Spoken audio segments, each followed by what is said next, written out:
Welcome aboard the ICC cruise ship. We're your hosts, Kyle Costa and Nicole Costa. Before we start, can we give a round of applause to the CHG hospitality team for all their support?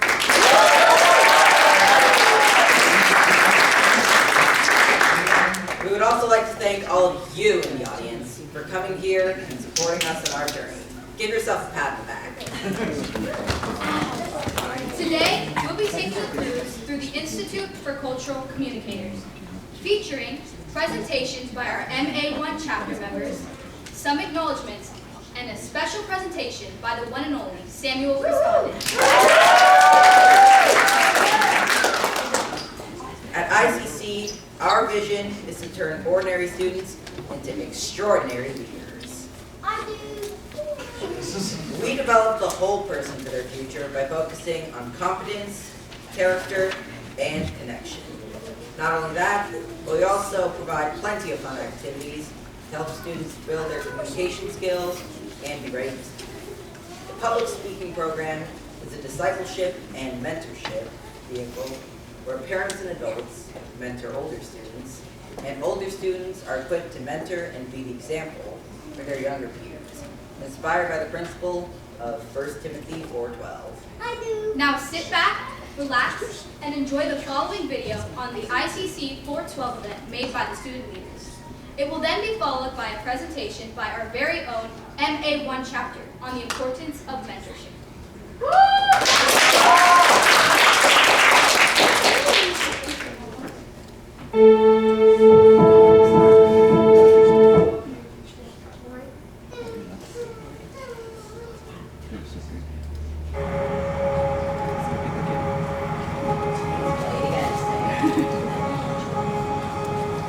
Here's the deal.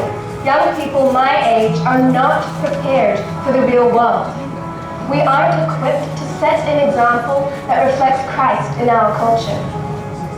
Just think about it.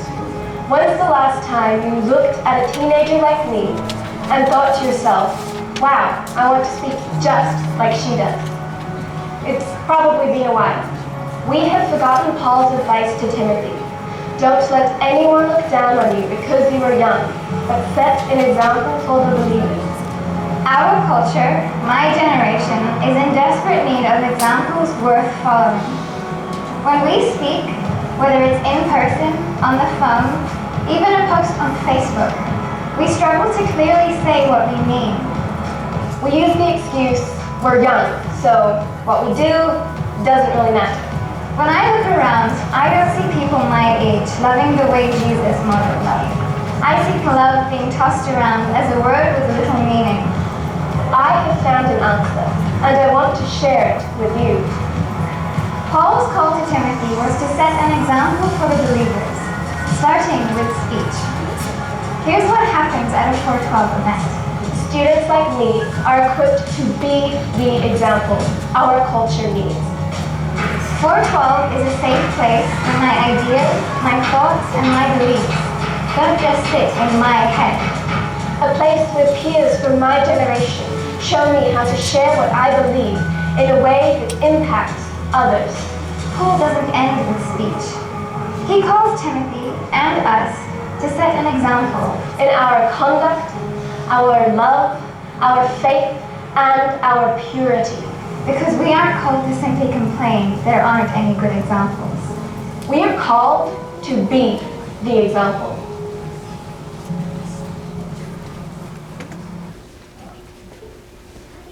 Hello again, everyone. We would like to present an encouraging message to you about mentoring and how God transforms us through you.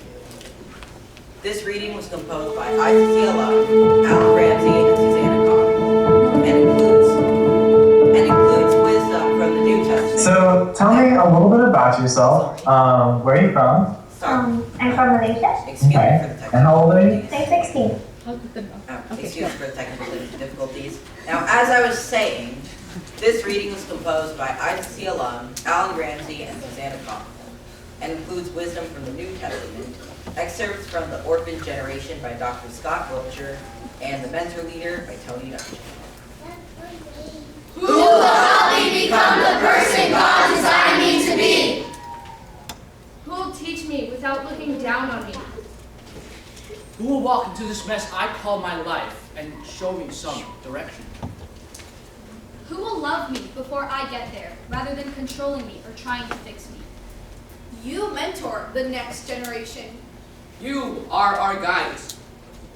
By your mentoring, you help us embrace the power of God and follow His calling.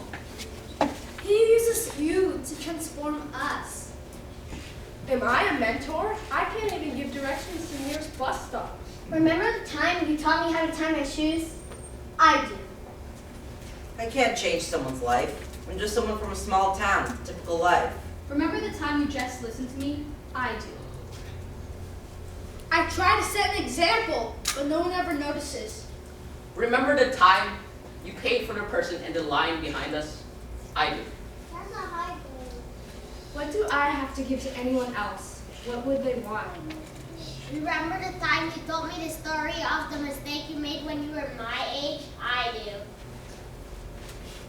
Remember your leaders who taught you the Word of God. Think of all the good that has come from their lives and follow their example, their faith. Hebrews 13:7. You mentor us through your stories. You changed my life the day you asked me about my dreams for the future. You gave me hope and encouragement when you asked about my problems. You made yourself vulnerable so I could be stronger. You showed me Jesus when you humbled yourself like he did. Jesus knew that God had given him authority over everything, and that he had come from God and would return to God. So he got up from the table, took off his robe, wrapped a towel around his waist, and poured water into a basin. Then he began to wash the disciples' feet, drying them with the towel he had around him. We We must have the same attitude that Christ Jesus had. Though he was God, he did not think of equality with God as something to cling to. Instead, he gave up his divine privileges. He took the humble position of a slave and was born a human being. By your mentoring, God transforms us. And now we are agents of transformation because we have been transformed. Relationships are ultimately what matter. The key to becoming a mentor is learning how to put other people first. By touching the lives of the people right around us, we create value far beyond the small sphere that we can reach. We press on with faith in things unseen, knowing that God walks with us. Who knows which life will be different for all of eternity? Keep investing in the lives around you. Keep being the first to arrive and the last to leave. Keep helping us grow. Keep sharing your stories. God transforms us through you.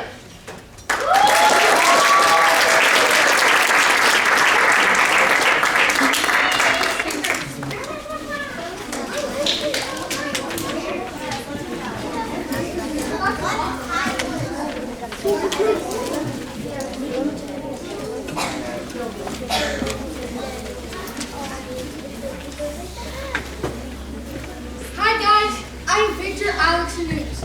I'd like to teach you all the banana clap. So everyone, please stand up with me. Now everyone, pretend you're holding an imaginary banana in your hand, right? Now you gotta peel the sides off.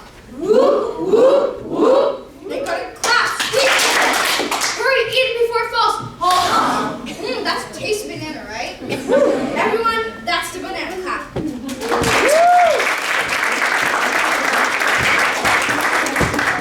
Our next speaker is someone very important to me. She loves graphic design, walking her dogs, and hanging out with family and friends. Let's give a warm welcome to Alexa News.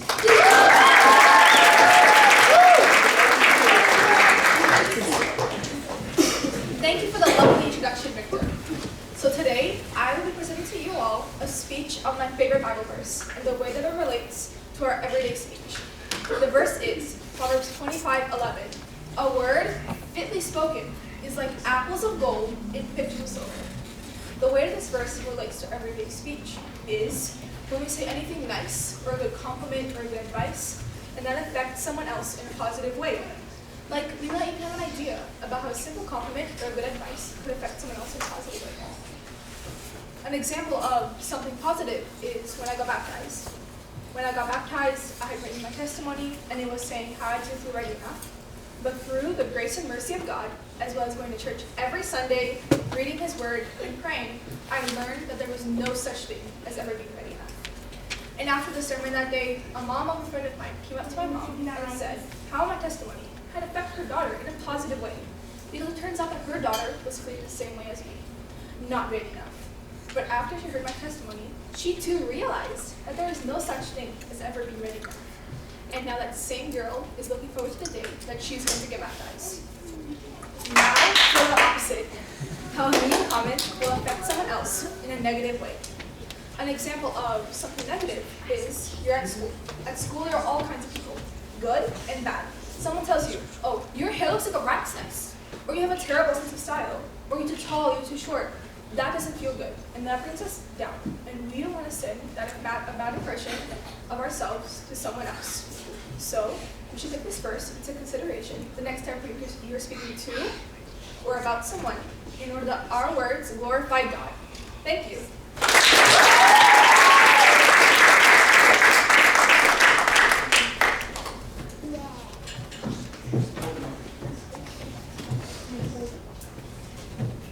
That was a great speech, Alexia.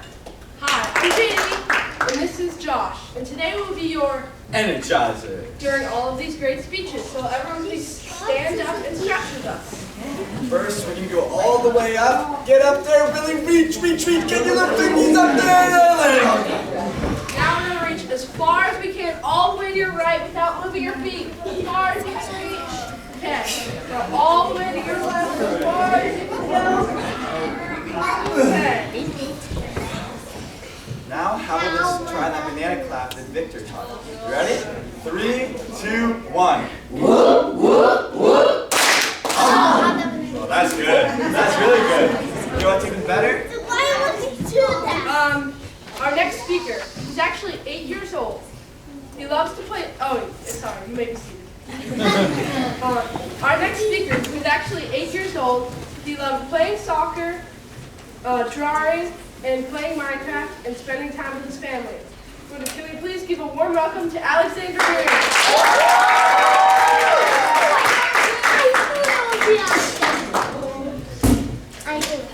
Hi guys, today I'll be presenting a poem to you. Light of the World by Louis Bonifay. The sun is like a golden lamp that shines so wide and tall. No one can turn it off and on or blow it out at all. High in the sky, it keeps me warm. And strange as this may be, 1,000 sunshine vitamins so bright inside of me. But God sent forth a greater light that blinded eyes may see. He sent His Son to my dark heart. Oh, may He shine through me.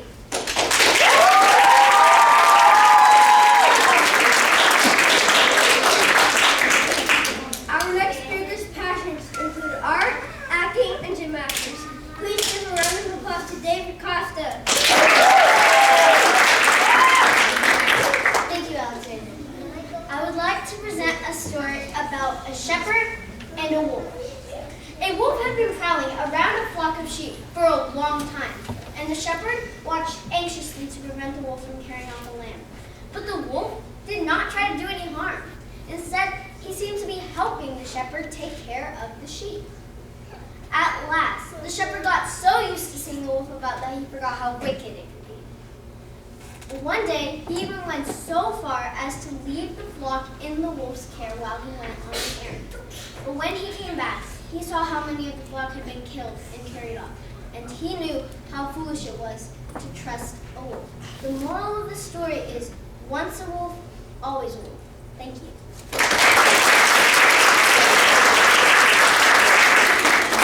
I would like to introduce our next speaker, who just so happens to be my brother. He enjoys computer science, pickleball, and Tabasco sauce. Please give a warm welcome to Kyle Costa.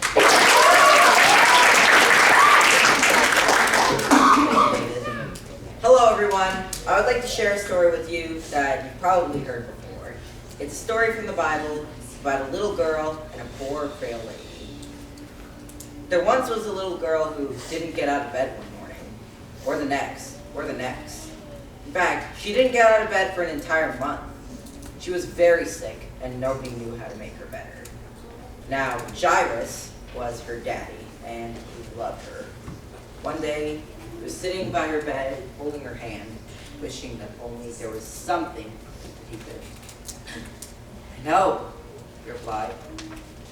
So he got up, put on his coat, kissed his daughter, ran down the steps, past the servants, opened the door, went through the streets, up the steps to the temple, fought his way through the crowd, until he found the person he was looking for.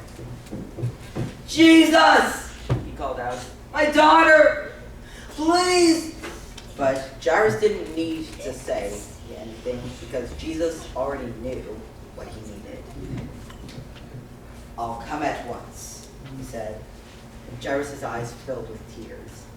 Jesus was coming. It would be all right. In those days, of course, they didn't have ambulances, so they had to travel by foot. Now, Jesus' disciples knew that Jesus could heal the sick girl, but they had to hurry, because if they didn't get there soon enough, it would be too late. The problem is, everyone was in the way, hustling and bustling, jostling and pressing, squishing and squashing. The disciples went ahead, forcing back the crowd. But then Jesus stopped. The disciples looked back. What was he doing? Who touched me? Jesus asked, because he felt power had gone out from him. Me, said a lady who was looking down at the ground because she was so ashamed. Now this poor lady had been sick for 12 years, and she had to get well. She knew that if she only reached out and touched Jesus' coat, she would be healed. So she went ahead, touched Jesus' coat. Instantly, she was well.